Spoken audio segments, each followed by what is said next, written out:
Es una noche poco propicia para andar por los caminos. Algunos vecinos nos han relatado cómo, a pesar de que salían de sus casas en plena noche para recorrer algunas aldeas, para acudir a algunas alquerías, pues hace muchos años que dejaron de transitarlas cuando se ponía el sol, por experiencias aterradoras que vivieron, que llegaron a acabar con la vida de algunas personas. Parece que se olvida en la mente todo eso mágico y ¡pum! De todas formas, sabe y es consciente de que se encontró con el mismo niño blanco en el mismo camino donde está ahora mismo Pérez Campos. A las puertas del cementerio para la moto y ve como una especie de niño, él dice que de 5 o 6 años más o menos, completamente vestido de blanco de nuevo. Pero una cosa que me llamó la atención es que él lo describía como un blanco muy fuerte, hasta tal punto que tiene que poner su mano como una visera para ver de qué se trata. Porque... resplandeciente. Exactamente.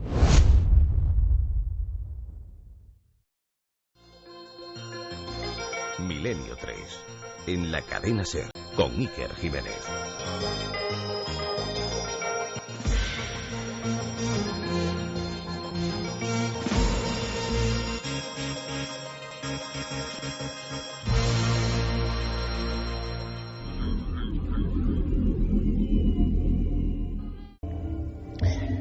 Todavía hay ciertas canciones, todavía en algunos pueblos, ya saliendo hacia la zona de Salamanca. Hablamos de una zona, para quien no lo conozca, inserta, incrustada entre grandes montañas, al norte de Cáceres y al sur de la provincia de Salamanca. Legendaria y mítica como ninguna otra, gracias a los viajes de Alfonso XIII, de Buñuel y su película polémica Tierra sin pan, de Maurice Legendre y los primeros antropólogos que hablaban de una tierra habitada por una etnia diferente. Todo eso ha variado mucho, evidentemente. Las Urdes son un lugar maravilloso, un lugar donde el progreso ha llegado, un lugar donde las casas rurales han quitado las viejas chozas de piedra y pizarra. Pero ojalá no me equivoque y la conexión con el misterio continúe, porque ese es un gran patrimonio. Perderlo sería un mal síntoma. Quizá podamos aprender de esas voces antiguas, que en el fondo están hablando de lo mismo que todas las civilizaciones del pasado. No se puede abandonar del todo a la madre tierra y de lo que ella surge. Y lo que surge a veces es incomprensible para la racionalidad. ¿Sabéis que en la alberca, por ejemplo, están las mozas de Ánimas? Las grabó Buñuel, eran el fin de su película. Una anciana enlutada, con los ojos muy pequeños, recorría las callejas de piedra con una campanilla. Al su sonar todo el mundo se recogía como con un miedo de muchas generaciones. Era la campanilla de Ánimas. En las Urdes, nuestro compañero Javier Pérez Campos ha recuperado auténticas joyas antropológicas. Año 2013, Noches de Ánimas. Mientras Halloween y conceptos que vienen de muy lejos y que se imponen como modas en los escaparates de los grandes almacenes. Esta inmensa tontería del Halloween, cuando hemos tenido la Noche de Ánimas, Noche de Difuntos y nuestra conexión de la propia tierra, queda en segundo plano, en un plano muy desdibujado.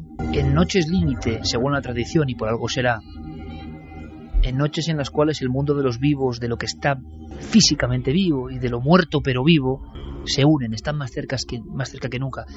La línea es muy delgada. Acudíamos a las Urdes en aquellos primeros viajes con una imagen un tanto fantasmagórica y oscura. La leyenda supera cualquier cosa. Para los más jóvenes, ¿queréis una muestra? Era como si la pobreza, para muchos la incultura, yo creo que es injusto, se mezclase con creencias. También se podría pensar que en un lugar no contaminado por las presiones de las ciudades y del pensamiento moderno, estaba más vivo todo eso tan extraño que tenemos de fondo, los seres humanos y la naturaleza. Camilo José Cela, por ejemplo, ni más ni menos, leía unas páginas que aterraban a las personas congregadas. Eran páginas de, ni más ni menos, Gregorio Marañón. Este médico acompañaba a Alfonso XIII en un viaje a las Urdes. Páginas, es muy breve, que demuestran cómo eran las Urdes de los años 20, 30, 40, incluso 50. En Rubiaco, cuando la gripe, creyeron que era el fin del mundo y mataron las cabras y se las comieron y mejoraron todos. El señor cura de Ladrillar piensa que algún muerto, sobre todo los viejos, mueren asesinados por los suyos para quitar una boca. El cura sospecha que las madres matan a sus hijos y toman el pilo para ganar dinero. Cerezal. En la epidemia de gripe entraron en una casa donde estaban muertos el padre, la madre y una hija de 2 años. Y la otra hija, de meses, aún vivía y chupaba el seno de la madre muerta. 1:44, esto es Milenio 3 en la cadena SER y este era Camilo José Cela leyendo solo unas páginas, El diario es aterrador, de Gregorio Marañón. Lo que vio el viaje real cuando se decidió a emprender ruta hacia la zona de leyenda, hacia la zona maldita, en aquel tiempo, repito. Mi recuerdo, mi abrazo para los cientos de amigos jordanos que tengo. He dedicado un libro, El paraíso maldito, a esta historia, escrito hace muchos años, y les tengo un enorme afecto y cariño por todo lo que me han enseñado. Pero lo cierto, y lo saben ellos, es que la leyenda era esta. ¿Qué ocurrirá ahora? Santi Camacho, buenas noches. Buenas noches, Iker. Noche especial, ¿eh?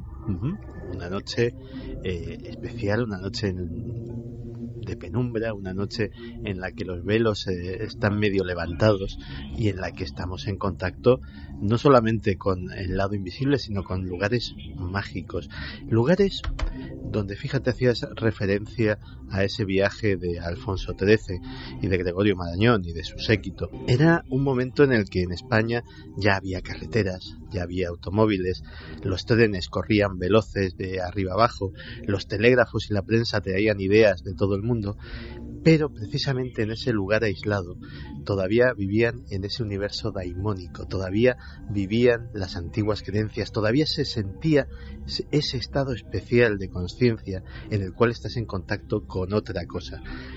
Ha habido otros sitios en el mundo, y hablaremos, que en esas mismas circunstancias, ser una isla de, entre comillas, pobreza en medio de un mundo de progreso, seguían también aferrados a esas antiguas creencias.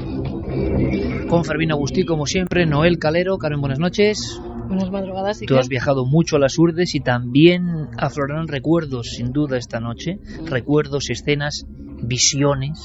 Lo primero que hacemos es abrir las líneas de contacto, si te parece. Claro que sí. Ya hay gente escribiendo en las redes sociales. Nos tienen que buscar en Nave del Misterio, en Twitter, Facebook y Google+. Y si nos quieren enviar un mail, tienen que hacerlo a milenio3 con número @cadenaser.com. Una imagen que te venga de las Urdes, una diapositiva ahora mismo. Una diapositiva. Yo creo que llegando a Camino Morisco, por la noche, siempre viajábamos y siempre viajamos de noche. No era muy tarde, serían las 11 y pico, cuando vemos como de uno de los laterales asciende una señora completamente enlutada, muy bajita, 1,20 m más o menos, calcularía yo.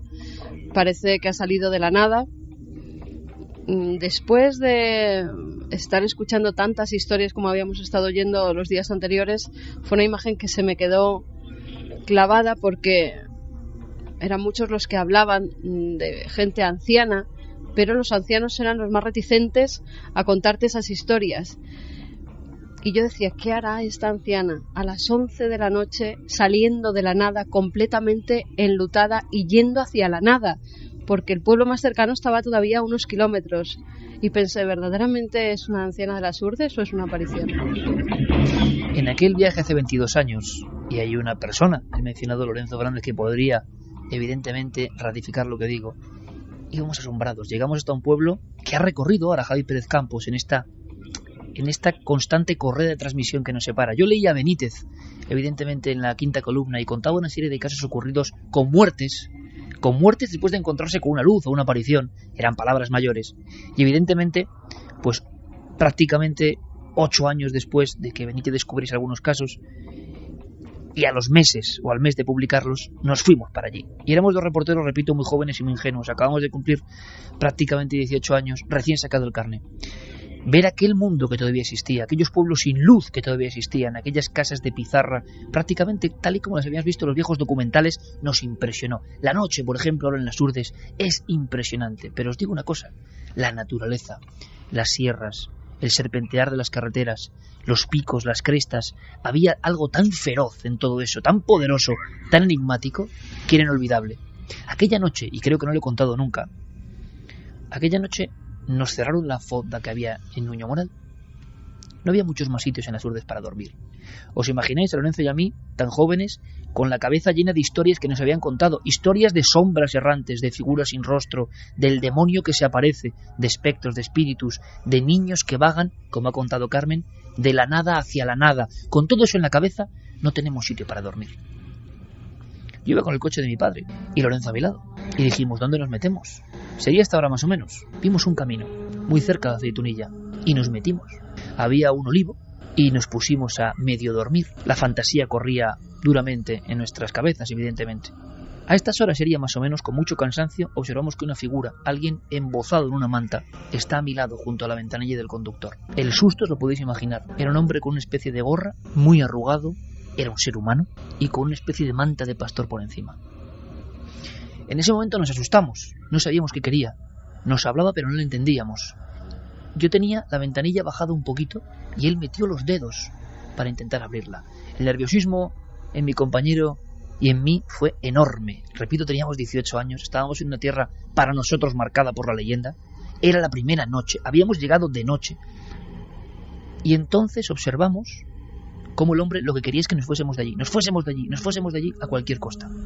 Yo metía la marcha atrás, aquello no arrancaba, y entonces observamos que aquel individuo, un poco como cojitranco, muy lento caminando, había dejado su vehículo muy viejo, un viejo SEAT 124, creí ver, en mitad de las sombras, impidiendo nuestra salida. Le vimos abrir la parte en perfil, digamos, del coche, la parte del maletero, y sacar una vieja escopeta y venirse hacia nosotros. No sé cómo salimos de allí. Quizá Lorenzo lo podría contar también.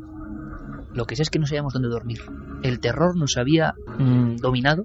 Empezamos a maldecir la idea de viajar a esa tierra de los misterios, y en la única gasolinera de entonces de Cambroncino, de Camino Morisco, pudimos más o menos, ya no dormir, claro, sino permanecer ateridos de frío una noche como hoy hace 22 años. Y entonces en la gasolinera escuchamos que alguien dice, nunca lo comprobamos, ojo, pero escuchamos que alguien dice al echar gasolina al tío Orencio, que era el que llevaba la gasolinera: ha aparecido una mujer abierta desde la tráquea hasta la vagina en este camino y está llena de piedras. Os aseguro que no sé si eso era verdad o no, y no he querido ni comprobarlo, pero nuestro espanto duró mucho tiempo. Seguimos investigando durante unos días. Ahora en aquel lugar, que yo no sé si sigue teniendo esa magia, espero que sí, está Javier Pérez Campos, que creo está muy cerca del punto exacto donde a mí me pasó eso. Javier Pérez Campos, 1:52. Buenas noches, amigo. Hola, Iker, muy buenas noches. ¿Tú sabías la anécdota o no? No tenía ni idea. Pues y escucharla desde aquí, desde luego, es impresionante, porque esto está en la más absoluta soledad. Está justo, además, empezando a caer la bruma en la montaña. Está empezando a lloviznar un poco. Y después de todas las historias que llevamos escuchando a lo largo de estos días y estando aquí en soledad, a las puertas de un lugar muy especial, pues estoy bastante impresionado. Javi, estás en un camino cerca de Aceitunilla, un pueblo maravilloso, pero que mantiene todavía la esencia de las urdes antiguas. Hay muy buena gente en Aceitunilla, pero la pregunta que yo lanzaba a la audiencia, y la verdad es que tenía cierta angustia, ¿no? Hace mucho que no viajo a las urdes. ¿Sigue existiendo la magia, la conexión con lo ancestral, con lo daimónico, con lo imposible, como decía Santi? Bueno, existe absolutamente, y todos los compañeros, tanto José Alberto, Israel, la periodista que viene con nosotros, y yo, pues hemos quedado impresionados por todas las cosas, porque Iker, todavía hoy en algunos pueblos que estamos visitando y de estos alrededores es fecha de difuntos. Es una noche poco propicia para andar por los caminos. Algunos vecinos nos han relatado cómo, a pesar de que salían de sus casas en plena noche para recorrer algunas aldeas, para acudir a algunas alquerías, pues hace muchos años que dejaron de transitarlas cuando se ponía el sol, por experiencias aterradoras que vivieron, que llegaron a acabar con la vida de algunas personas. Y aquí hemos vivido cosas, Iker, como, bueno, abandonar la A5, era justo la tarde-noche del 31 de octubre, veníamos con un embotamiento, ¿no?, con un atasco enorme desde Madrid. De repente torcemos hacia el Gasco, nos adentramos ya en las entrañas de las urdes, y ahí dejamos de ver a nadie. Durante varios kilómetros conducimos en absoluta soledad, en absoluta oscuridad, y hay un momento en el que, al cruzar el pantano Gabriel y Balán, entramos en un pueblo, y al torcer una curva muy cerrada nos salen al paso 4 figuras de pequeña estatura que llevan una especie de ropajes al viento, llevan en lo que debería ser la cara una especie de caja con unas facciones muy básicas dibujadas pero muy efectivas, y empiezan a hacer una especie de danza alrededor de nuestro coche cuando nos ven aparecer por allí, ¿no? Eran las únicas 4 personas que estaban en el pueblo, y estaban como disfrazadas de una forma, con unos atuendos que parecían todo lo contrario a lo que estamos acostumbrados a ver ahora, ¿no? Era algo como muy básico, pero muy impactante. Y hoy, por ejemplo, otra de esas escenas que nos demuestran que la magia sigue viva en este rincón de España es que hemos ido a comer a un restaurante, una fonda, por los alrededores de Aceitunilla, y de repente hemos visto que al final del restaurante había una mesa vacía, y en esa mesa que estaba reservada había un pequeño plato lleno de castañas y al lado una vela blanca. Esa era la mesa reservada para los difuntos. Pues querido amigo, más gráfico no se puede ser. Lo hemos entendido perfectamente, pero es que ahora nos va a contar Carmen una historia que ocurre en el camino de Aceitunilla y tú nos vas a dar más datos nuevos, porque Javi, lo asombroso, yo en aquel libro, en aquel estudio, que ahora comprendo que al final es el acta notarial de un mundo que muere, el acta notarial de un mundo que creo que es importante y que tiene una enseñanza, aunque sea críptica, ¿no? Pero que va muriendo con el paso del tiempo, evidentemente. Me alegra mucho que Javi se haya encontrado con esa energía, con esa fuerza, con esa creencia, con esos casos. ¿Cómo serían los casos típicos de las Urdes? Para que nuestro público y sobre todo fuera de España nos entiendan. Bueno, pues como muchos casos de encuentros con lo extraño, ¿no? Estoy recordando, por ejemplo, uno de los que más me impresionó, el caso de Marcelino Carrero. Hay un pueblo que luego nos contará Javi cómo es, Río Malo. Quedaos con el nombre. Río Malo de arriba apenas vive nadie ya. Es tremendo el aspecto, ¿no? Encaramado en los últimos riscos de las Urdes. El año de 1950 fue muy lluvioso, estaba todo enfangado, todo lleno de charcos, y Marcelino Carrero, como tantas otras veces, volvía de faenar en el campo. Y entonces él cuenta que observa siempre delante de él y dándole la espalda una figura que le parece muy alta, muy espigada, muy delgada. En un principio piensa en un vecino. Imaginaos los dos, sabiendo que van hacia un pueblo donde no hay prácticamente nadie, había 7 u 8 vecinos ya en la época. Lo que más le sorprende es que no hace ruido. Su pisar extraño en esa especie de traje o capa con la que habían fundado no hace ruido. Y él sí que lo hace, evidentemente, al pisar físicamente con sus viejas alpargatas por esos charcos y barro. Se fija en la cabeza, es muy pequeña. No la mueve en ningún momento, es como ovalada, muy pequeña. Y de la cabeza y de los hombros cae como una especie de sayal, o de toga, o de tocado, que va siendo zarandeado por el aire. Le da miedo, no sabe qué hacer, si quedarse parado en mitad de la noche a bramas, como este individuo. En un momento cree que es algo que no tiene explicación. Y justo cuando está pensando en eso, ese ángel, porque le llamaron ángel en la tradición y mito de las Urdes. Fijaos en la escena, por favor, amigos oyentes. Hay un risco, yo he estado poniendo la mano en ese risco. Hay unas piedras laterales que suben, que más o menos se despeñan realmente hacia unas aperturas y unos barrancos. Esta figura se pone en paralelo siempre según este hombre que vivió impresionado hasta el final de sus días por lo que vio. No hay nadie, solo silba el viento, y esa figura, como si fuera una especie de sombra enlutada, gira, entonces le ve el perfil y ve que intuye que hay como una sonrisa, pero una sonrisa sardónica, una sonrisa que no inspira nada bueno. Acto seguido, las piernas de esa figura suben por un trecho y o se desvanece o se tira por el barranco. Ese es el tipo de casos y el tipo de impacto con el que se queda el testigo, que ha observado. Lo que sabe hasta el final de sus días es que eso fue absolutamente real, no fue un sueño, no fue una fantasía, y muchos otros vecinos lo habían visto. ¿Tú has encontrado casos nuevos, viejos y nuevos, desconocidos, sorprendentes? En ese camino de Aceitunilla no había cementerio en la zona, tenían que ir hasta un pueblo cercano a Nuñomoral, a veces llevando en canastillos o como recogió en su día Buñuel a través del río, con muchos cadáveres de niños, porque la mortandad infantil era tremenda. Con un niño empieza esta historia, desgraciadamente con un niño muerto. En una noche como estas empieza esta historia que te ha contado Araceli, ¿no? Sí, Araceli nos contaba, pues cómo ella dejaba, era una de esas personas, ¿no?, que ha dejado de transitar este camino, concretamente este camino Iker en el que estamos ahora mismo, de Aceitunilla a Nuñomoral, un camino por el que hemos recogido casi una decena de testimonios de gente que se ha encontrado con lo que parece la misma figura, el mismo ser que sale al paso cuando uno menos se lo espera. Pero lo más tremendo, Iker, es que algunas de estas personas nos han dado algunos consejos para guarecernos de este tipo de apariciones y para saber reaccionar en caso de que esta noche nos saliera alguna de ellas al paso. Y una de estas mujeres, Clementina, nos decía que cuando ella empieza a conocer este tipo de cosas, llega a vivir una de ellas, que escucharemos más adelante, aprende algo y es un saber casi ancestral que nos ha transmitido hoy. Y es, si escuchas una voz desconocida en mitad de la noche, que dice tu nombre, no respondas. No es mal consejo. Escuchamos a Araceli. Yo pido, por favor, que la audiencia ponga toda la atención. Por cierto, Fermín Agustí, compañero, hasta en una noche de Urdes, una noche como hoy, una noche tan especial, tenemos buena noticia. Es decir, las Urdes se convierten en algo importante para el inconsciente colectivo. Buenas noches, Iker. Efectivamente, Milenio 3 ya es trending topic en Twitter. Gracias, compañero. Un placer. Me alegra porque muchas personas van a conocer historias que desconocían, por la que nunca se habían preguntado, seguramente. ¿Qué nos cuenta Araceli, una mujer como tantas otras que ha vivido ese tiempo mítico en las Urdes? Hay documentos que no son fáciles. El propio habla a veces de una zona rural potente como las Urdes. Luego lo desciframos si hay algunas zonas que no entendéis bien. Pero es tremendo porque esta mujer con esta humildad nos habla de una escena que tiene que ser lo peor para una madre, ¿no? Ir a enterrar a su niño muerto. Ir a enterrar a su niño muerto. Escuchemos.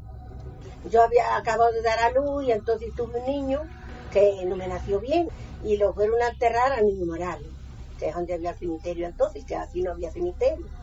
Y entonces pues al venir para arriba era ya oscureciendo y en ese momento pues en estas vueltas que hay ahí pues él se le hizo que iba un coche para allá, pero luego todo se volvía a mirar y esperar y el coche no pasaba por donde él.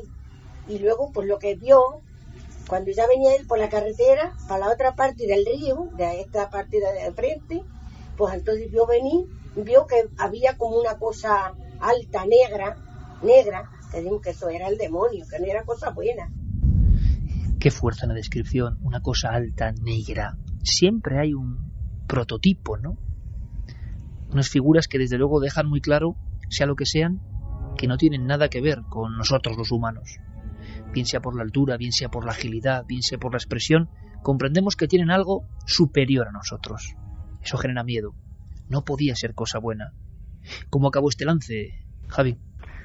Pues lo que ocurre es que esta persona, el marido de Araceli, empieza a rezar en cuanto ve a lo lejos esta figura de gran altura, llega a fijarse, pasa tan cerca de él que llega a fijarse que parece que tiene pezuñas en lugar de pies, que está completamente erguido, que los ojos le brillan con una fuerza especial, tiene los brazos pegados al pecho, parece que está esperando, le dice Araceli, a los pies del camino, y lo que ocurre es que cuando está casi a escasos metros de esta figura, él cierra los ojos y la imagen, cuando los abre, se ha desvanecido delante de él, y ellos lo achacan a que este hombre había rezado, se había encomendado a Dios y eso le había salvado.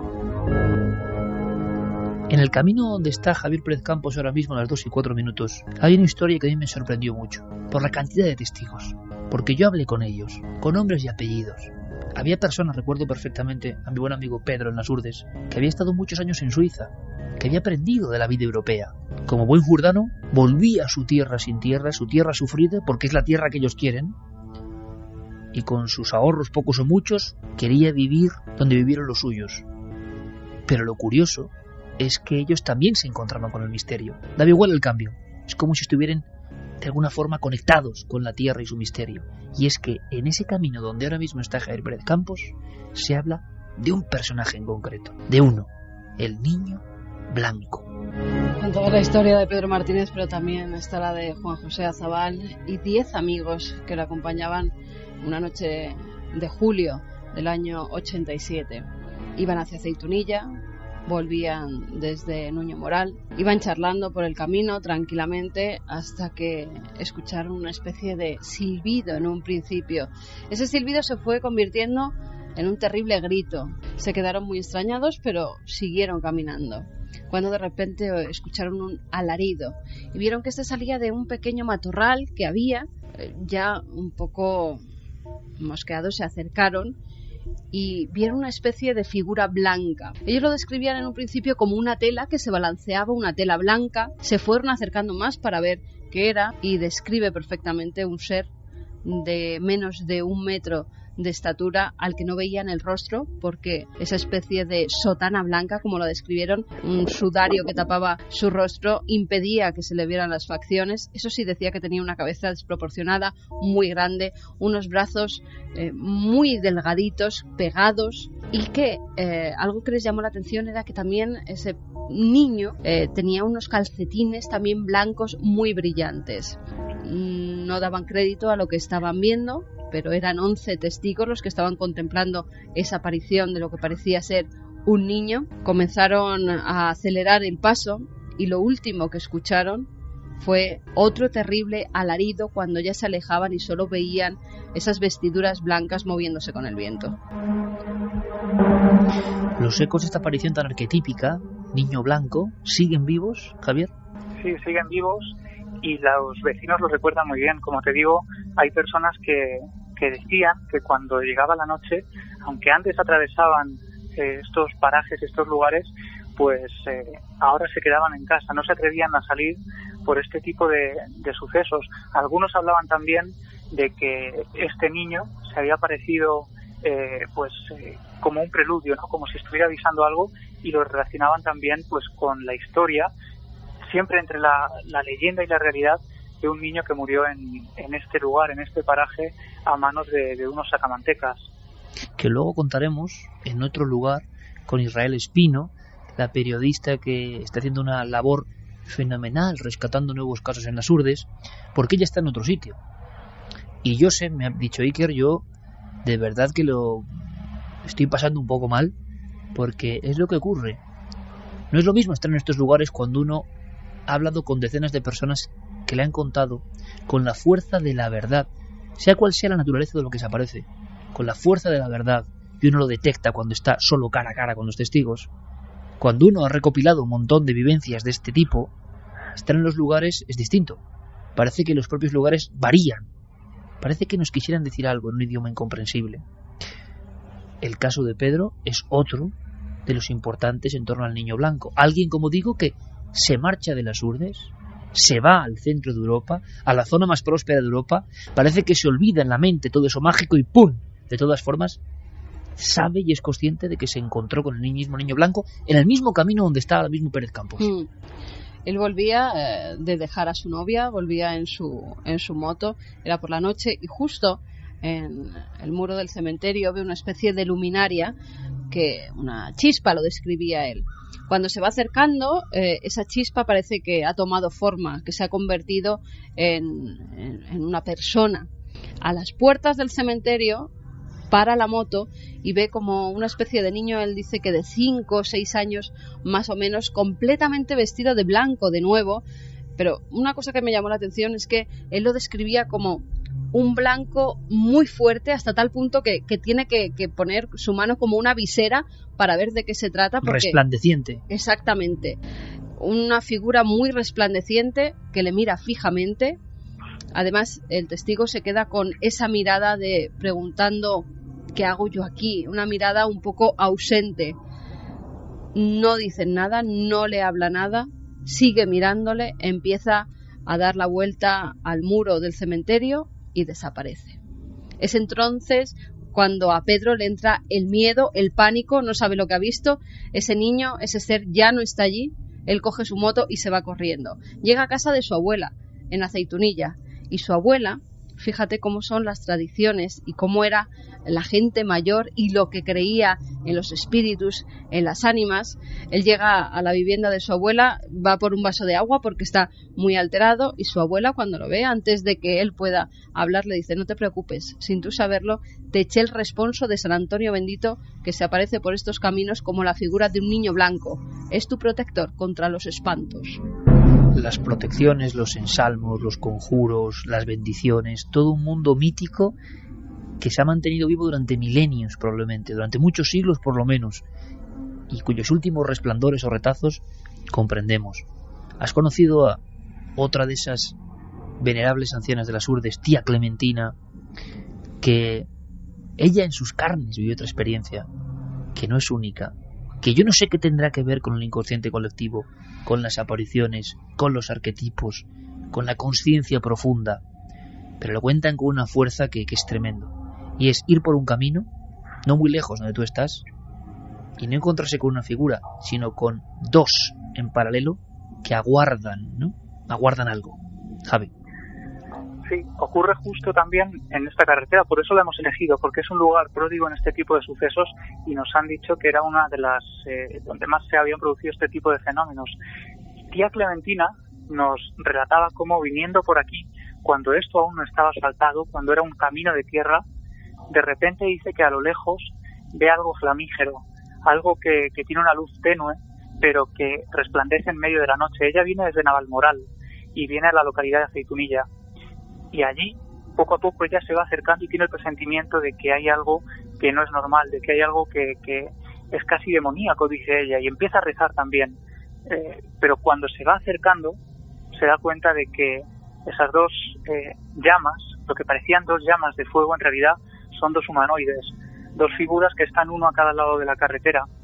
Y ella sabe que tiene que pasar por el centro de esas dos figuras, porque al otro lado, en el pueblo, a escasos metros de donde ella está y donde están también esas dos figuras, están sus hijos solos en casa. Y Clementina teme que estas dos figuras que le han salido al paso puedan hacerle algo a sus dos hijos.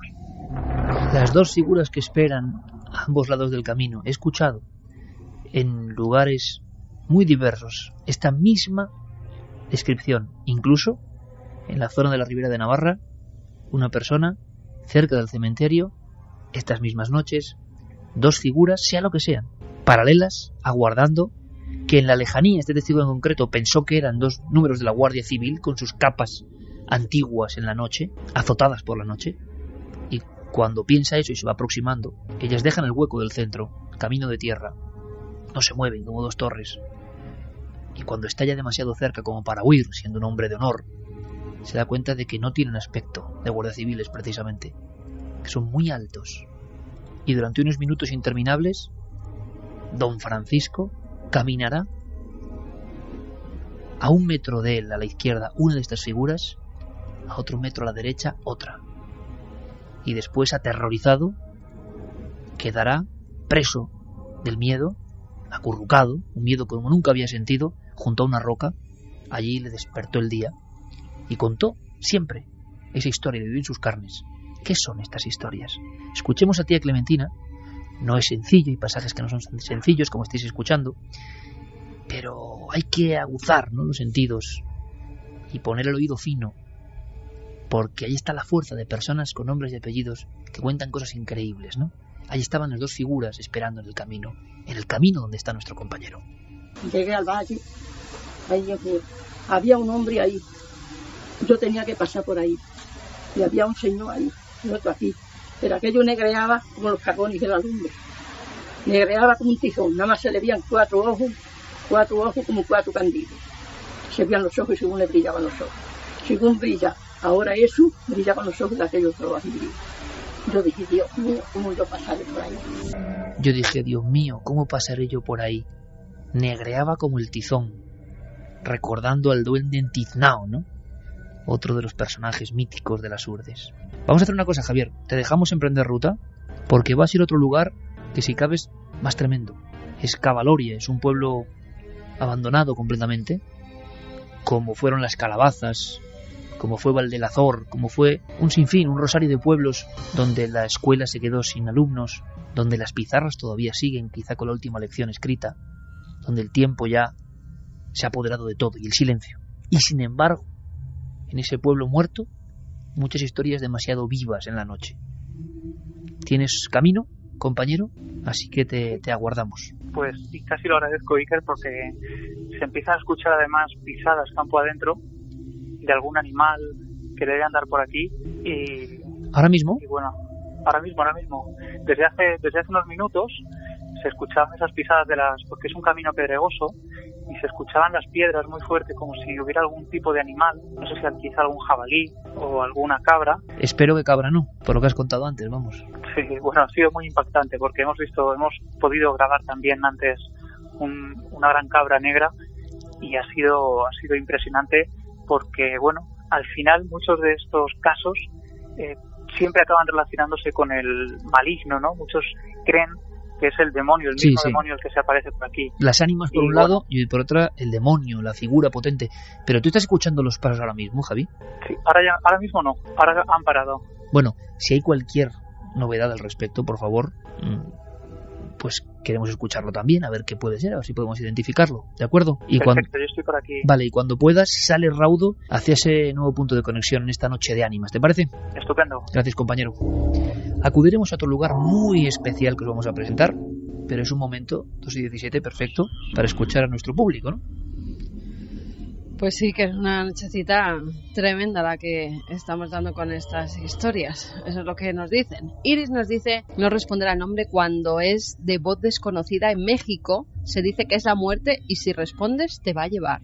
La conspiranoia dice caldero con castañas y velas para el difunto. Mezcla de miedo y admiración por la cultura de honra a los difuntos. Marco Antonio Alvarado, Las Urdes, El paraíso maldito, gran obra de Iker. Y antes de tener el placer de leerla, colocáis dicha zona y notaba que la magia impregnaba todos y cada uno de sus parajes. Para la gran afición de Iker por esta zona no hizo sino corroborar que no era yo el único que me había atrevido a oír tan misteriosa y a conocer tan misteriosa comarca. J. Flechillas dice, la voz de esa mujer que cantaba daba la impresión de recoger siglos de tradición, miedo y respeto hacia las ánimas de las urdes. Sí, señor. Yo recuerdo en seranos o reuniones de los más ancianos como algunos se arrancaban de improviso y había hasta voces góticas en lo que contaban. Casi del inconsciente brotaban. Había una conexión con lo más profundo, con lo que habían escuchado, lo que habían vivido. Y todo esto tiene una reflexión que ahora comentaremos, una reflexión profunda, mucho más allá, de verdad, de que si da miedo o no da miedo, que es lo más superfluo, porque yo creo que hay un conocimiento profundo en todo esto, hay un saber antiguo, poderoso, humano, dentro de todo esto. No lo desperdiguemos, ¿no? Con uy, qué miedo, o si no da miedo, que me parece muy bien, sino hay un mensaje en todo esto. Desde luego, un culto por la muerte, que podremos estar de acuerdo o no, pero una presencia de algo real, una conciencia de que vivimos y morimos, a diferencia de la vida de urbanitas que tenemos nosotros, que creemos que nunca nos vamos a morir. Bombardeados por todo tipo de mensajes, pensamos que siempre vamos a ser muy jóvenes y que siempre vamos a comprar cosas, tener la mejor casa, el mejor coche, la mejor ropa, pero eso de la muerte es para otros. En otros pueblos se sabe perfectamente que la muerte es parte de la aventura de la existencia y está presente siempre.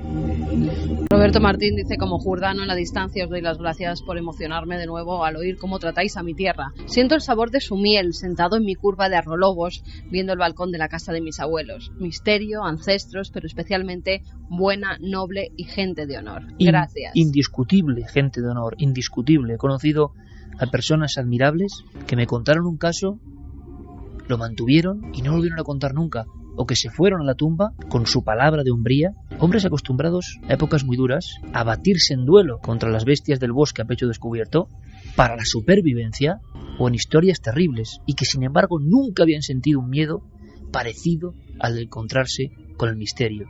Recuerdo, por ejemplo, Gregorio Martín Domínguez, la algazara. ¿Qué era la algazara? Pues esto es interesante, Santi, porque como hemos estado viendo, a veces es una chispa, una luz, un sonido, decían, tu voz en la noche que te llama, alguien que te llama. Hay como una especie de inicio de los acontecimientos. Y luego incluso un psicólogo, un psiquiatra, un estudioso de los arquetipos puede decir, es la mente humana la que en contacto con la naturaleza genera algo. Pero ese algo no tiene por qué ser fantasía. Es que, oiga, lo hemos dicho aquí, ¿verdad? Váyase usted, como estaba Javi Pérez Campos, váyase usted a solas a un bosque. Váyase usted a solas en la noche a un camino. Váyase a solas al lado del mar o dentro del mar.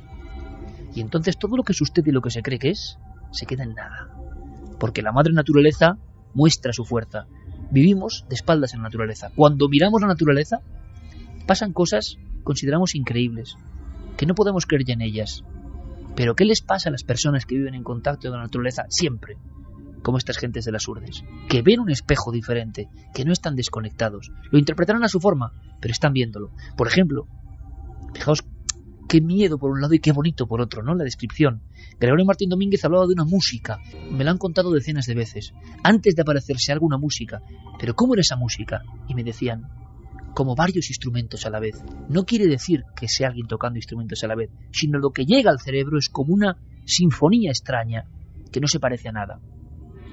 Está con sus cargas de uvas. Es la época dura de las urdes. Años 50. Y entonces Gregorio se acurruca, inconscientemente, junto a la vera del camino. Que no le vean. Cree que es una fiesta de personas, pero esa música es rara. Le pone la carne de gallina. Vuelve a mirar con el rabillo del ojo por encima del camino de tierra y observa que no hay nadie tocando instrumentos, que esa música se ha apoderado del ambiente, esa extraña sinfonía. Y de pronto observa, como nos contaba la Javier Pérez Campos, lo que parecían llamas, unas llamas en el camino. ¿Os imagináis? Diría el experto científico, bueno, un fuego fatu, fuego de San Telmo, aunque estos son más bien en el mar. Pero resulta que él ve como esas formas flamígeras, 6 u 8, empiezan a aparecerles una especie de brazos, de cabezas, de piernas. Y hay una extraña danza o movimientos. Él siente un miedo terrible y empieza a rezar.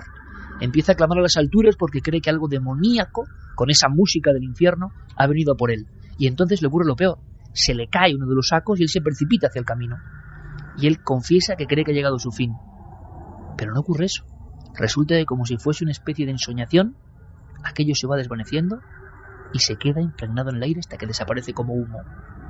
Pero ese hombre, hasta el último momento de su vida, dice que lo más importante que vio, cuando fue consciente de que había cosas incomprensibles, fue en ese instante. Qué interesante, Santi, porque hay ese mensaje inicial, se abre la campana de irrealidad, todo empieza a ser posible, y quizá yo lo pienso últimamente, es porque hay personas que están ligadas a la naturaleza. Nosotros no podemos creerlas, entre comillas, porque estamos viviendo, pues ya ves cómo, entre paredes, amiantos, luces, ordenadores. ¿Qué demonios vamos a saber nosotros ya nunca de la fuerza de la naturaleza?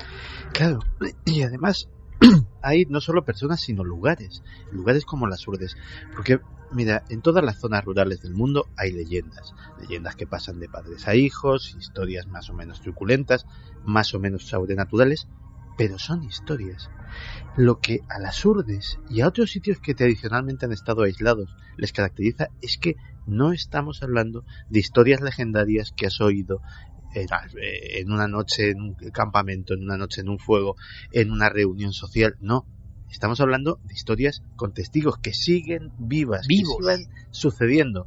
Es aquello que alguna vez he comentado aquí, de por qué en los libros de los historiadores de la antigua Grecia, en los libros de Heródoto, de repente se veía tan normal como una invasión de tal pueblo a tal otro, que de repente pues una pastorcilla fuera acosada o violada por un fauno, o que tal o cual figura política tuviera cierta conversación con un dios o un semidios.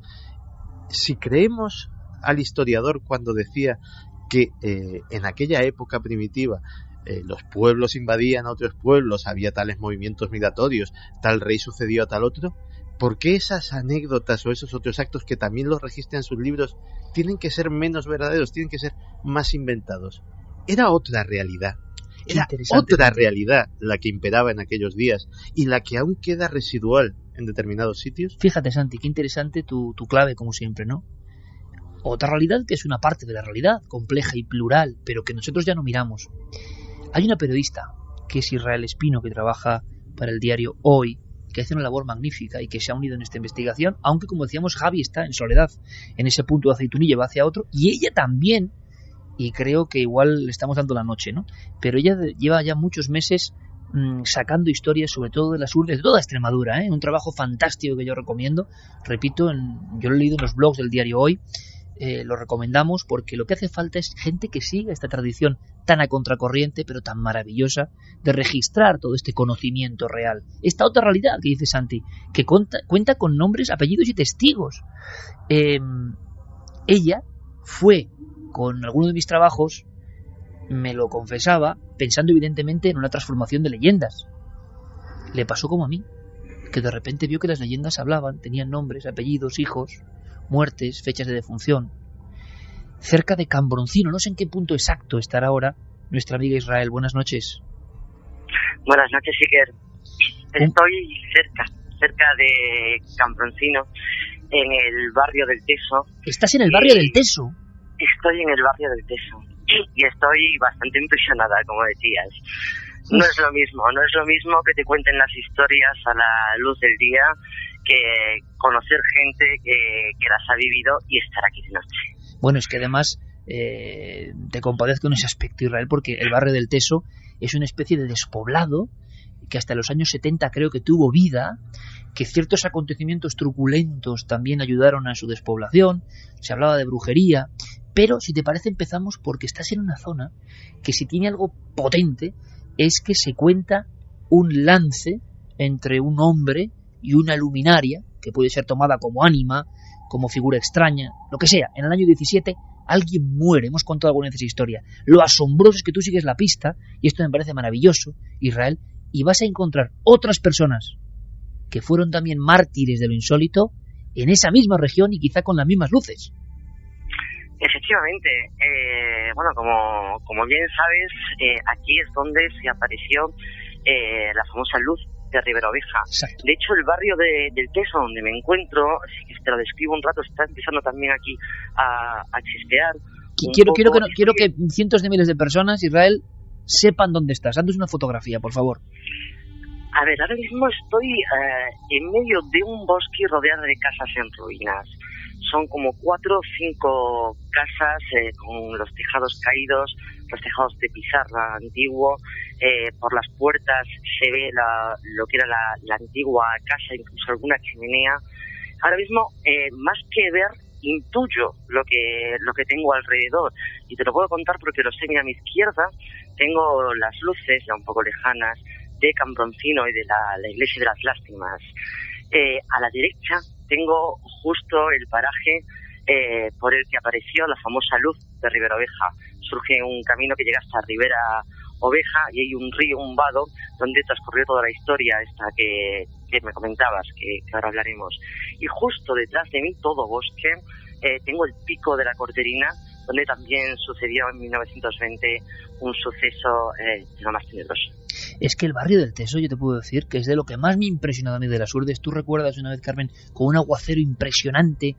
Queríamos conocer... La riada que nos cayó, además, comenzó a llover tan fuerte que no podíamos salir de un portal donde nos resguardamos porque había ríos verdaderamente que bajaban por esas calles empedradas. Sí, era terrible. El barrio del Teso, que según contaba el cronista Félix Barroso, uno de los grandes promotores, ¿no?, de los misterios de las Urdes, había tenido esa mala fama entre comillas, ¿no? Pero Israel, en este lugar ya abandonado, que tiene que impresionar, pero de forma tremenda esta noche, tú recopilas la historia conocida entre comillas. Era la de un pastor, Nicolás Sánchez Martín, que se encuentra en ese lugar donde estás con una luz y que al final, después de que esa luz se le lance hacia él y hacia la caballería, porque como decimos, era un hombre echado para adelante y le llega a sacar el cuchillo, aquello que parece inteligente se lanza como una bola de fuego hacia él y después de unos tiempos muere como en una pintura digna de Goya, ¿no? Ajá. Claro, y esta es la historia que conocía, la que investigó JJ Benítez y luego tú. Mi sorpresa es cuando vengo yo a investigar, además esto ha sido hace poco, este verano, y me encuentro con una segunda parte que no conocía. Que no conocíamos ninguno. Bueno, sí, parece ser que me cuentan que cuando Nicolás llega muerto de miedo, porque llega muerto de miedo, de hecho entra por el barrio del Teso, llega hasta su casa, le cuenta a su mujer qué ha pasado, justo ese día o al día siguiente un chico joven del pueblo, bien parecido, guapetón, me comentaban, pues dice que él tiene narices a enfrentarse a lo que sea, que a él, que Nicolás se ha asustado de una tontería y que al día siguiente va a ir él a buscar, a ver si de verdad le sale la luz, que le salga el candil, que le salga algo. Le dice su madre, que es con quien vive, que por favor, que no vaya. El muchacho, te digo, un chico joven, apuesta que sí, que él va. Estamos escuchando, no sé si has escuchado la campana de la iglesia de las Lástimas. De una auténtica joya en las Urdes, ¿no? Una de las construcciones preciosa, más emblemáticas. Sonando las campanas, de fondo de la crónica, no está nada mal, de la iglesia de las Lástimas en Cambroncino. Iglesia que fue testigo, ojo, mudo, de todo lo que está contando Israel. Cuéntanos, te escuchamos atentamente. Efectivamente, pues como decía, el muchacho decide que él va a ir a la noche siguiente a la zona donde apareció esta luz.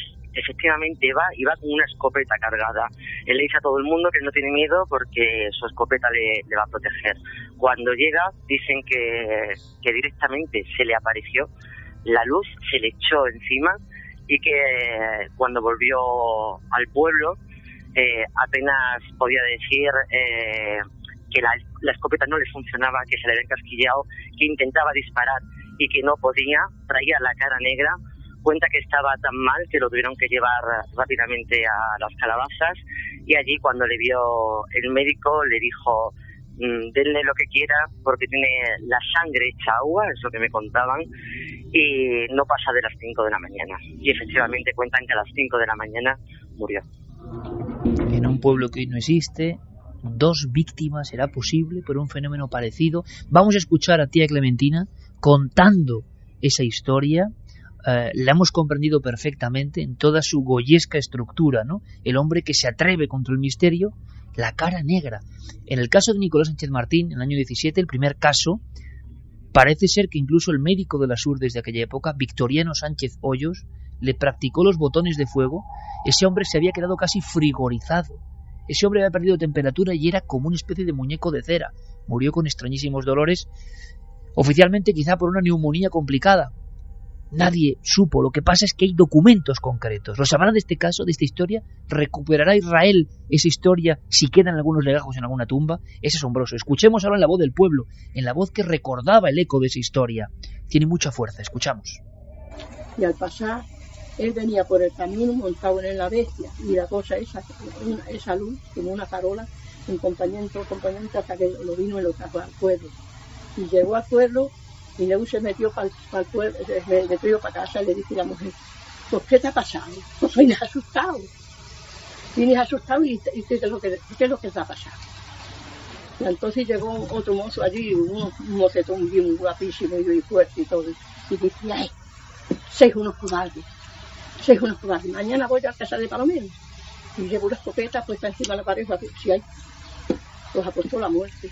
Pues llevaron a las calabazas y le dijo: ay, bobo, tú ya no tienes salvación. Dice: trae la sangre hecha agua, pedir de él y todo lo que pida. Que no dura más vivo hasta las 5 de la mañana. Y a las 5 de la mañana murió. Aquello no me se olvida a mí. Hay cosas que no se olvidan, desde luego. La sangre hecha agua, un terror tremendo. ¿Tú crees, Israel, que se podrán recuperar documentos, datos? ¿Existirán algún lugar, alguna ficha de entierro, algo de este posible mártir, ¿no? De este fenómeno extrañísimo que mantuvo el miedo, ¿no? Durante una época larga en esa zona de Riberoveja? Bueno, al menos lo intentaremos. Tú sabes que si no aparecen en un momento suelen aparecer en otro y cuando menos te lo esperas. Lo intentaremos. Pero hay más historias. El barrio del Teso fue un barrio de brujas. El barrio del Teso fue un barrio tocado por acontecimientos muy macabros que han pasado prácticamente a la espalda de donde estás, ¿no? Ha habido casos de, por desgracia, los famosos sacamantecas, que es lo de siempre. Muchas personas piensan que son personajes de ficción.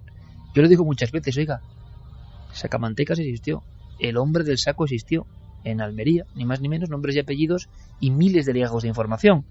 El hombre lobo, entre comillas, existió en Nayarit, Orense, documentos 3100 en un acta judicial. Es decir, los nombres se han convertido en algo tan fuerte que han eclipsado a las figuras reales, y los sacamantecas, como se investigó en su día con mucho detalle, actuaron justo donde estás tú ahora mismo.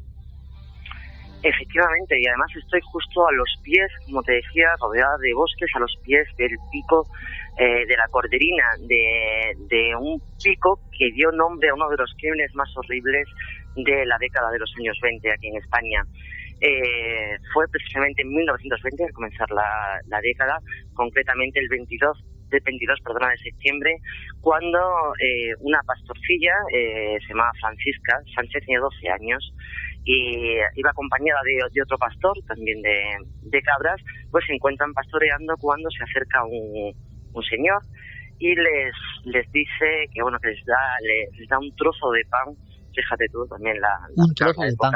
Un trozo de pan a cambio de que le ayuden a cargar unas colmenas de corcho de las que había antiguamente. El niño se ofrece rápidamente, pero el señor dice que no, que prefiere que le ayude la niña. Al poco tiempo, no pasa ni un día, encuentran a la niña no solamente muerta, sino que la habían abierto en canal desde la laringe hasta el pubis, también en horizontal, formando una cruz perfecta. Además tengo encontrado en hemeroteca los periódicos, La Voz, por ejemplo, de Madrid, el ABC también lo recogió, y le habían arrancado y se habían llevado el intestino delgado, se habían llevado el corazón y el páncreas.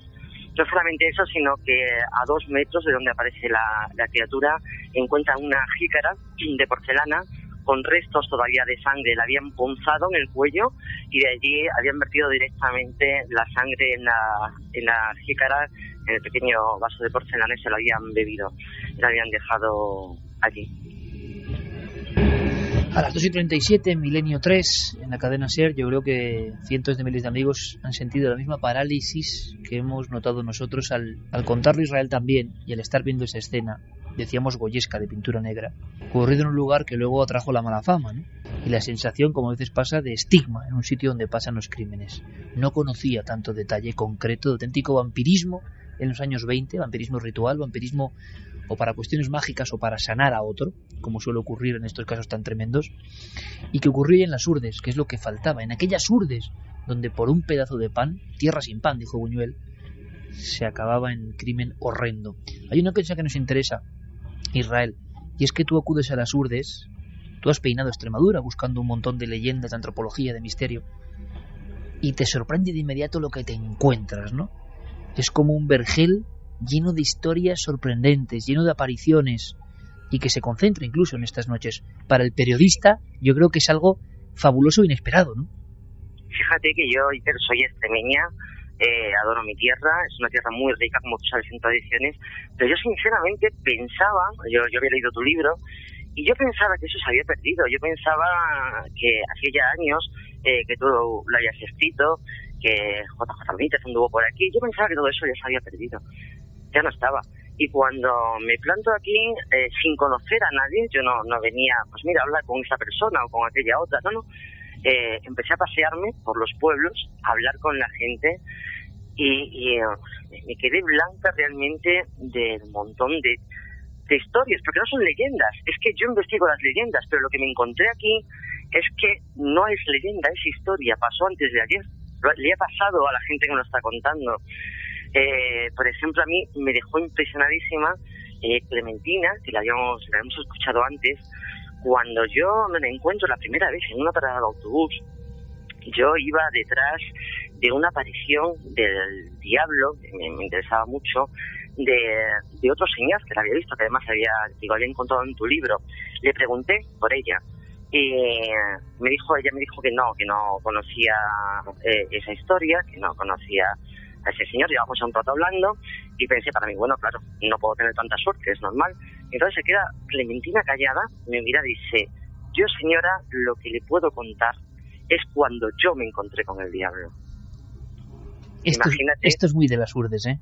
Imagínate lo que es eso para un periodista. Me temblaba la mano, me temblaba la grabadora. Y es uno detrás de otro, no es un caso, no Total. Son dos. No es una persona, no son dos.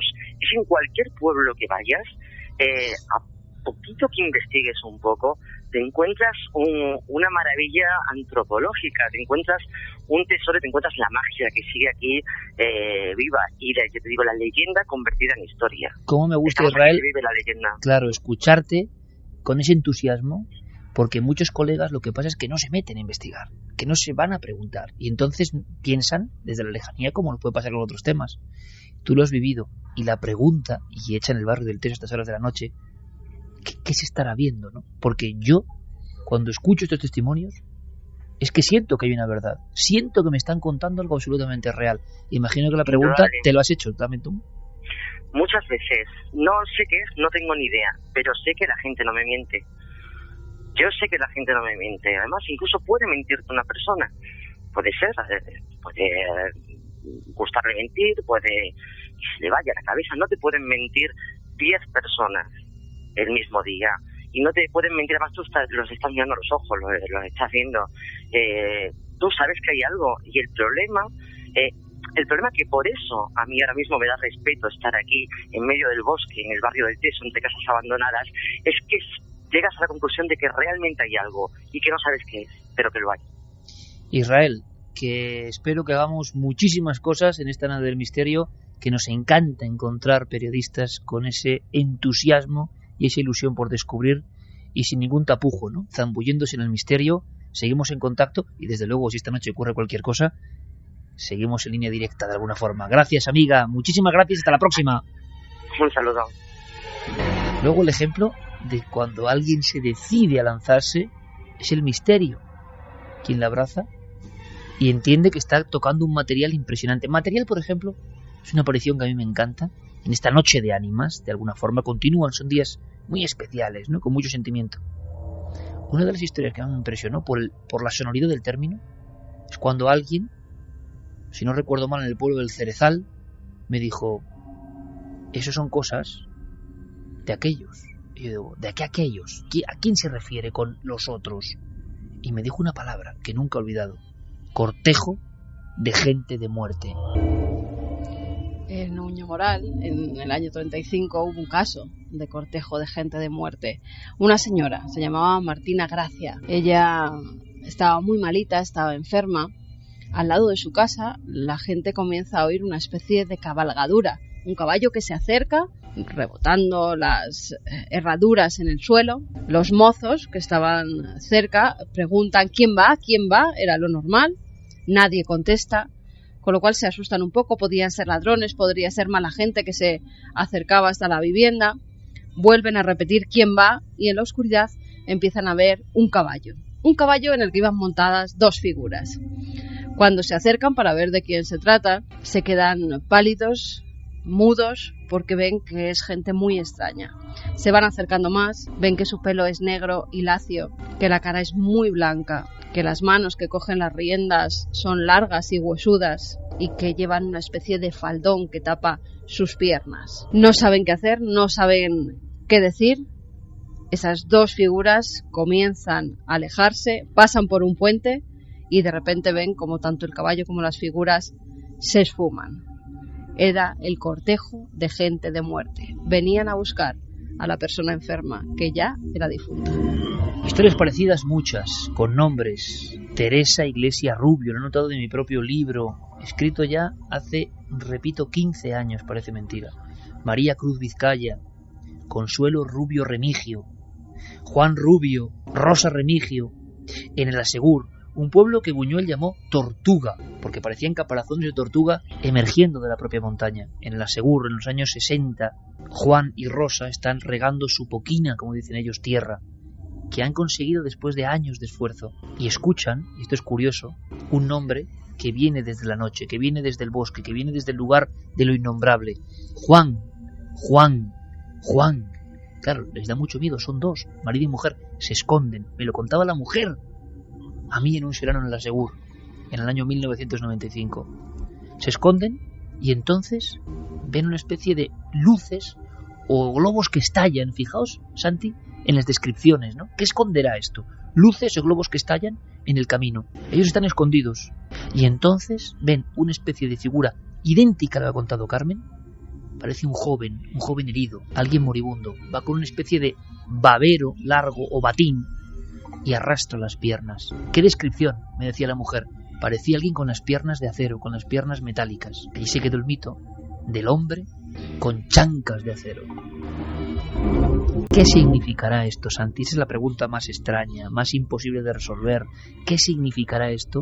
¿Y por qué se muestra con esta grandeza de simbología? Yo lo hablaba hace unas horas, ¿no? Ningún guionista te cuenta esto. Hacen una película y el guionista no llega a comprender esa figura con pelo lacio montada en un caballo que se desvanece, o el chancas de acero, o lo que nos ha contado. Es que es imposible. O sea, se llega donde no llegan los maestros de la ficción. A riesgo de resultar reiterativo, yo me imagino que ahora mismo hay miles y miles de amigos de Milenio 3 que están fascinados, que están incluso asustados. Otros estarán pensativos escuchando esas historias de las urdes. Y también habrá otros, muchos evidentemente, que dirán, bueno, esto son cosas de analfabetos, cosas de gente del campo, de gente sin formación. Yo a esos les quiero proponer una reflexión. ¿Y si los analfabetos somos nosotros? ¿Y si nosotros hemos perdido un lenguaje? Hemos perdido una forma de leer la realidad. A lo mejor resulta que los que estamos llamando analfabetos saben más de cosas más importantes que nosotros. Ahí os lo dejo. Nada apuntada sin hilo, el amigo Santiago Camacho. En las últimas he visto leer las estrellas. Me han contado la importancia, por cierto, que mañana hay un eclipse, según me cuentan, Nos va a contar algo Vicente Casaña interesante sobre el eclipse. Leer los astros, pero no como un astrólogo, digamos, que pasa luego una factura, una consulta, para el campo, para la vida. Ver los paneles de abejas y distinguir entre 20 tipos de miel. Saber cómo se comportan los animales. Escuchar el campo. Saber cuándo va a llover. Saber cómo soplan los vientos. Saber si llega el frío o el calor. Una sabiduría desde luego ancestral que nosotros quizá ya no necesitamos. Pero la pregunta es, en ese pack de sabiduría ancestral, ¿también va todo esto? ¿También va todo esto? Y una cosa que yo lo puedo decir, tengo las grabaciones de decenas y decenas, no sé cuántas, de cintas de cassette antiguas grabadas en las Urdes. A mí me impresionaba mucho de todo esto la enjundia, la palabra de honor, algo que ya ni existe, ¿verdad? Palabra de honor. Y que a mí me parece lo máximo que puede decir una persona, dando con la mesa, el puño en la mesa, diciendo: soy Julián Sendín Martín y esto me ocurrió en el año de 1947 volviendo del Rubiaco. Pum, pum, pum. Y te describió una aparición imposible, una aparición terrorífica, una figura descabezada caminando por el centro de un camino con 3 testigos, ellos aterrorizados. Hasta el final de sus días lo mantuvo. ¿Con qué posición de autoridad? Los mayores. Era una sociedad un poco de clan, donde el mayor es respetado, donde el mayor ha vivido y puede tener los conocimientos o las claves a las que hacía ilusión Santiago Camacho. Vamos a conectar rápidamente con Javier. ¿Algún mensaje, Carmen? Sí, hay mensajes que nos habla. Mira, Clara Taoces, por ejemplo, que siempre está muy atenta al programa. Nuestra querida amiga Clara. El caballo, dice, es un símbolo tónico asociado a la transmutación, dependiendo del color del caballo, es un emblema también de la muerte. Entidad oscura. Yo sigo pensando que estas apariciones y el tema extraterrestre están íntimamente relacionadas.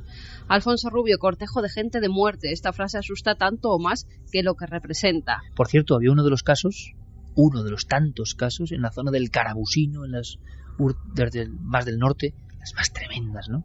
Que alguien en una puerta escuchaba un raspar de mano de niño. Pensad, por favor, lo acabo de decir. Un niño raspa la puerta por fuera. Es que a un guionista no se le ocurre el sonido de eso, como es. Y yo decía, pues como lo estás contando, ¿cómo va a ser? Y entonces alguien gritó en la familia aterrorizada: ¿quién va? Y cuentan que oyeron un caballo alejarse. Y al alejarse con las pezuñas por el camino de piedra, se oyó, ya a lo lejos, la voz de una mujer que decía: cortejo de gente de muerte. Begoña Cebrián dice: espero que las próximas generaciones de las Urdes sepan mantener todas estas historias y creencias. Da más miedo pensar que todo esto puede desaparecer algún día que las historias en sí. Sería una gran pérdida. David Peregrina: admirable el valor de Israel y de Javier Pérez. La narración y la descripción de los momentos y los lugares hacen que nos traslademos mentalmente tal y como si estuviéramos allí. Vamos a hacer una cosa, vamos a conectar con Javi. Habrá llegado a su punto en la ruta, creo que está en camino. Nos da igual, porque él llegará en la siguiente hora a ese pueblo muerto. Conectaremos con él, claro que sí, pero está en ruta. Javier, compañero, buenas noches. Buenas noches, Iker. Estás con José Alberto, nuestro querido amigo, sí, nuestro cámara de Cuarto Milenio, vagando por las Urdes. Yo con José Alberto, con el que he viajado a muchos lugares del mundo, y Carmen también, le dije 2 pautas mínimas, ¿no? Y él que es un profesional como pocos hay, sabe perfectamente lo que yo le pedía, ¿no? Quedaros con el paisaje, quedaros con la fuerza telúrica, quedaros con ese algo que se siente que es indescriptible cuando uno en soledad, en el amanecer o el anochecer, graba, por ejemplo, desde las alturas lo que son los valles de las Urdes. Valles, a mí me contaron, tan altos como en el Gasco, en esa zona volcánica o zona meteorítica. Me contaban que en la antigua escuela, cuando la hubo, los niños no veían prácticamente la luz del día. Era tan grande la lasca de piedra que estaba al lado de la única ventana que no veían lo del día. Era un valle tan estrecho que hasta el siglo XVI, no lo digo yo, lo decía el duque de Alba, se creía infestado de demonios y de personas primitivas, salvajes, que creen ser solas en este mundo. Eso se escribió, es la primera crónica sobre las Urdes. Desde luego es una visión muy terrible, ¿no? Pero en esa condena vivieron los jutadanos durante siglos. Le pedí a José Alberto, por favor, tráete en la cámara si puedes, y sé que es muy difícil, ese algo que se respira en las Urdes. Y ahora veis en ruta, que es uno de los sitios, es una de las situaciones donde mejor se siente el misterio, yo creo, ¿no? Sí, sin duda. Hemos pasado hace poco las poblaciones casi nada de Vegas de Coria, hemos pasado la curva de Arrolobos, hemos pasado también Cambroncino y estamos casi ya llegando a nuestro destino.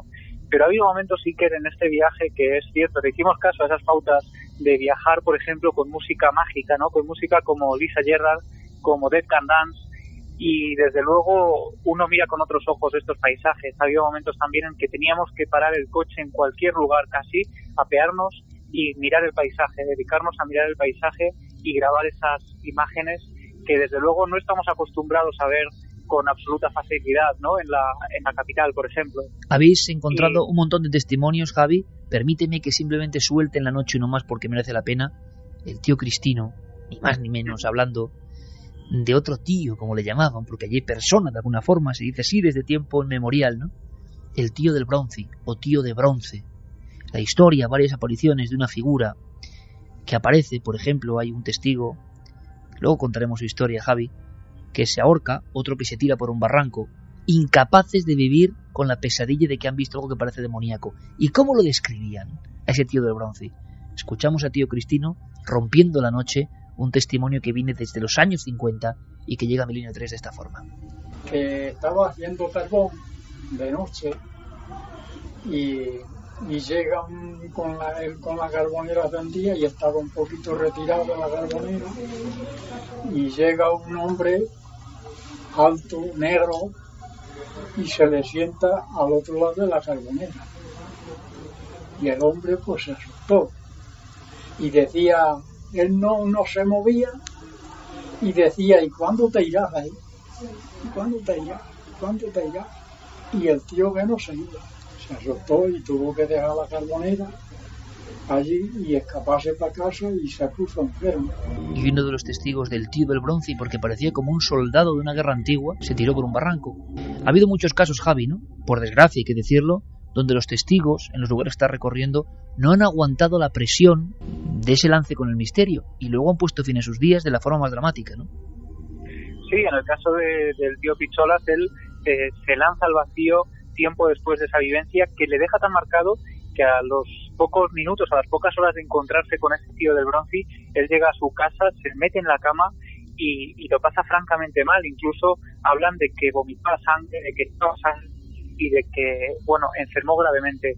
Y aquí nos hemos encontrado, Iker, con muchísimos casos de gente que ha enfermado por un susto, por el miedo que les han producido estas apariciones. A nosotros nos chocaba mucho ver cómo para ellos, sin embargo, era algo absolutamente cotidiano, algo muy real que había ocurrido y cómo mucha gente había fallecido por el miedo, había enfermado, como el tío Domingo, que también se encuentra con ese ser, ese hombre negro de gran altura, con unas patas como de cabra y que le observa en mitad de la noche produciendo un extraño sonido. Pues ese caso del tío Domingo es otra de las personas que enferma gravemente al poco de tener ese encuentro. Ahora hablaremos, casos Javi, de suicidios incluso. Porque perdemos un poco a veces la conexión. Ahora hablaremos de esos casos concretos en la tercera hora cuando llegues a este lugar. Tenemos más contenidos, pero en el momento en que estés vagando por ese sitio que quizás es el más espectral de todos, que merece la pena, ¿no?, que sea escuchado esta noche, hablaremos de algunos de esos casos dramáticos porque ocurrieron allí. ¿Te parece? Perfecto, Iker. Un abrazo, Javi. Un abrazo. Me contaba Antonio Domínguez de Laz en su día que un paisano suyo que se encontró con esta figura, también eran carboneros. ¿Os imagináis carboneros en las urdes de noche, toda la noche, como nuestro querido Tasio, ¿no?, de Urbasa? Pues igual, pero en las urdes, claro, en la soledad más completa, haciendo el carbón. Y no sé por qué, en varios casos aparecen con carboneros, ¿no?, por en medio. Y decía, echaba la sangre cortada por la boca, me decía. De la impresión, del susto, echaba la sangre cortada por la boca. Terminamos con mensajes esta hora. Pues hay gente que está viendo Tierra sin pan. ¿Ahora mismo? Ahora mismo, ya que estábamos hablando de las urdes, han rescatado esa película y prohibida, sus tremendas imágenes. Prohibida en España por la imagen tan terrorífica que daba de una zona de España desconocida. Zenipul nos dice, cuando tenía 8 años, allá por el verano del 88, fui a conocer a Galicia, a la familia de mi papá. Un día, caminando con un hermano de mi abuelo por el bosque, me da una bolsita de tela y me dice que lo lleve siempre encima cuando vaya por el bosque. Yo, sin entender por qué, me dice como quien te dice la hora. Cuando veas a un grupo caminar sin mirar y rezando, haz un círculo Entra, agacha la mirada y no mires hasta que no se hayan ido. Que no te vean mirando, son las ánimas, y si ven que los has mirado, te vendrán a buscar.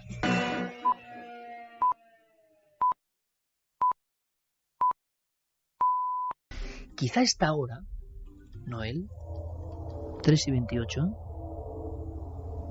quizá esta hora haya llegado siguiendo la senda, ¿no?, de Ignacio de Arcelo, Ignacio Carral, Maurice Legendre,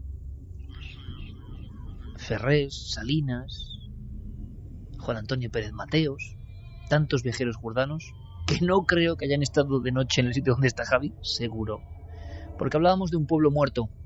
Por lo menos queremos tener una foto de ese pueblo muerto donde prosiguen las investigaciones. Javier, compañero, buenas noches. Muy buenas noches, Iker. Mucha gente nos pregunta por tu voz, si es que tienes mucho frío o realmente estabas muy impresionado. Sí, o ambas cosas. Las dos cosas. Porque la gente decía que estabas un poco acongojado.